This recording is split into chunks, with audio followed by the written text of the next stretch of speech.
Biggest winners and losers from Trump's new tax bill, which was signed into law on July 4th, the one big beautiful bill. There was a lot that's in this bill. It's a lot to unpack. So please, if you want to learn more and stay up to date, please drop us a follow. But high level, winners and losers. Who are some of the winners? Individuals as a whole, with both the standard deduction and the individual income tax brackets.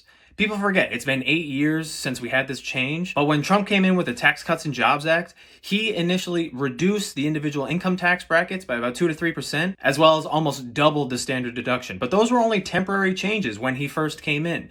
So with this new bill, it was an extension of those. They were set to phase out or reset at the end of 2025, and we were going to see individual income tax brackets go up 2 to 3% next year, as well as see that standard deduction pretty much cut in half. So although year over year, it was going to be essentially the same thing, had this bill not passed, that was going to be drastically different, and it was going to hit individual income taxpayers very hard. So individuals as a whole are big winners. Also on the individual front, seniors are those nearing retirement. We get the senior deduction, so they get an additional deduction on top of the standard deduction. That's new. So if you're nearing retirement, you get a benefit there. And young families, you're starting a family or you have young kids, you have dependents, the child tax credit, it was set to go back to $1,000 per kid. It was at $2,000, but now has actually been increased to $2,200 per kid, and that was made permanent. And that credit is a direct dollar for dollar reduction in your tax bill. And looped in with individuals, small business owners, right? We got the extension of the QBI deduction, 20% of your business income you can take as a deduction on your tax return, reducing that taxable income, reducing that tax, as well as the implementation of 100% bonus depreciation. Now for some of the losers on the tax credit landscape. So if a big piece to your tax plan or your tax strategy was investing in solar for the investment tax credit or even the production tax credit, those begin to start phasing out at the end of 2025, and by 2028 they're going to be gone. So again, with credits, a dollar for dollar reduction in your tax, if that was part of your strategy, we're going to need to find